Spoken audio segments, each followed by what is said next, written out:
مرحبا حبايبي من مطبخ الشيف أسيل أسود. اليوم جيتكم بأكلة إيطالية كلش طيبة، إن شاء الله موادها موجودة بكل بيت. طبعا هي طبخة المعكرونة بالكريمة بالشوية مبروش النعناع اللي هو الفريش. حبايبي هنا عندنا صدر دجاج، وعندنا هنا المعكرونة اللي هي الطبق الأساسي مالتنا، وهاي التوابل والنعناع، وهاي أنواع من الجبنة الموزاريلا وجبنة الشيدر، وهنا عندنا الزبدة. طبعا حبايبي راح نلزم هاي قطعناها بهاي الشكل الشرايح، راح بهذا الشكل راح نبدي نقطعهم بهاي الشرايح بهذا الشكل، وبعدين راح نتبلهم. طبعا هنا انا عندي استخدمت البهارات التندوري، هاي بهارات التندوري تغنينا عن البابريكا وعن الفلفل الاسود، وهنا مطحون البصل والماجي وهاي النعناع وهاي الكريمه. حبايبي راح نبدي اول شيء، راح نبدي هنا عندنا مي ساخن، طبعا راح نستخدم نخلي له شويه ملح، طبعا فورناه على النار. راح ناخذ هنا نخلي له ملعقتين من الملح، وراح نبدي نضيف المعكرونه مالتنا.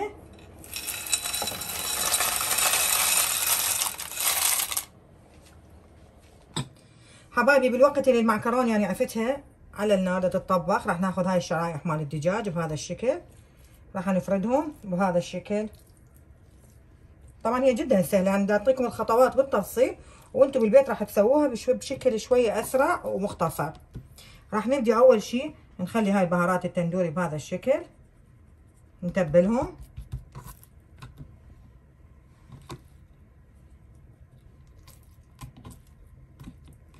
بهذا الشكل. حبايبي من بعد ما تبلناهم بهذا الشكل راح نبدي نحط الماجي،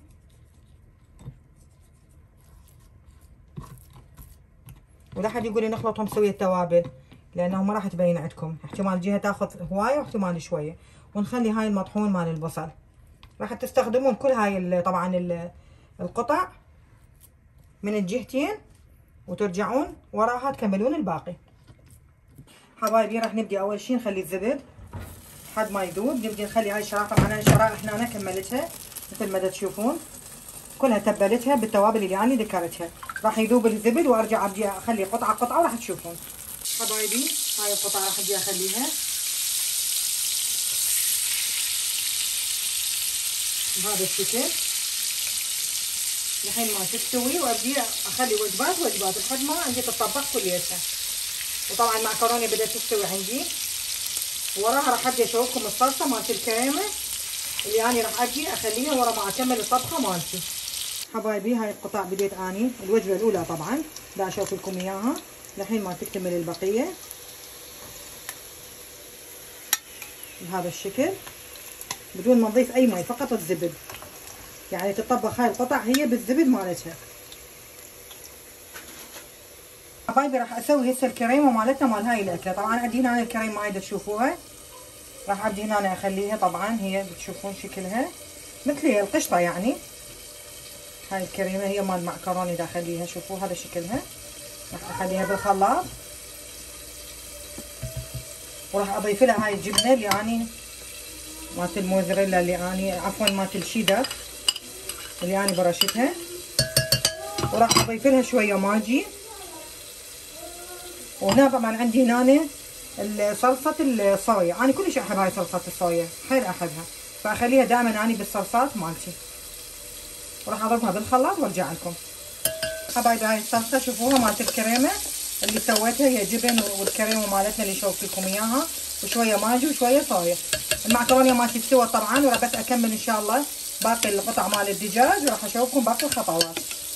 حبايبي مثل ما تشوفون ان انا طبعا هاي القطع عندي كملت بهذا الشكل، كلها خلصت. هذا كملت هذا الطبق مالت الدجاج. هنا انا اخذت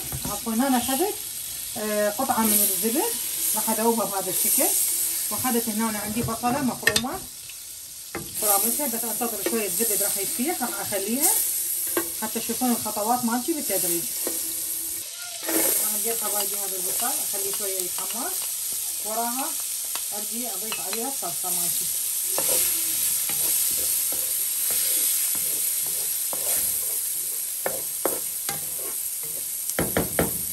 حبايبي من بعد ما عندي هنا البصل شويه يتحمر، راح اضيف له هاي الكريمه طبعا اللي شفتوا شلون سويتها اني، راح اضيفها على هاي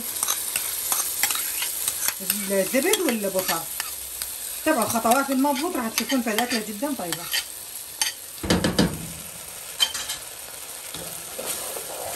حبايبي هذا تشوفون هسه بديت اخلط البصل والزبد والصلصه مالتي اللي سويتها هي مالت الكريمه.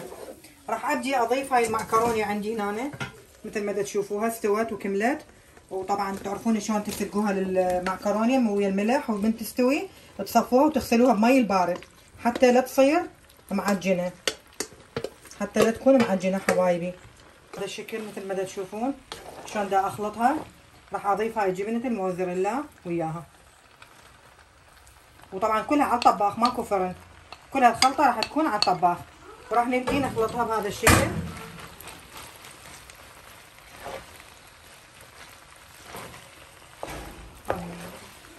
حبايبي من بعد ما كملنا هاي المرحله اللي تقريبا قبل النهائيه راح نبدي هيك نقطعها بهذا الشكل.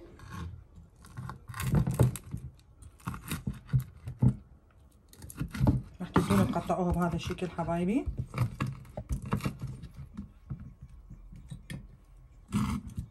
سوها على شكل يعني قطع طوليه. طبعا هي مستويه ما ضفت لها اي مي، كلها على البخار مطبخت هاي القطع الدجاج.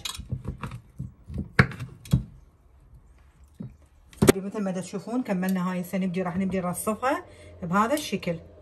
راح نبدي كلها على هاي القطع نخليهن على المعكرونيه اللي هي طبعا كلها هسه بيها صلصه وبيها الجبن كامله بهذا الشكل.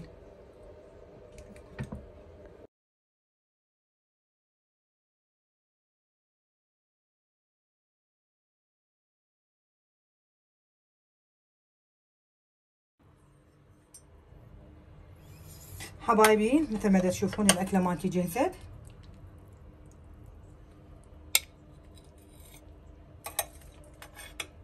اهم شي لايك والشير وتضغطون على الجرس حتى يوصلكم من عندي اي شيء جديد حبايبي. اذا عجبتكم هاي الاكله مثل ما تشوفوها. وراح نبدي نرش هذا النعناع مالتنا بهذا الشكل.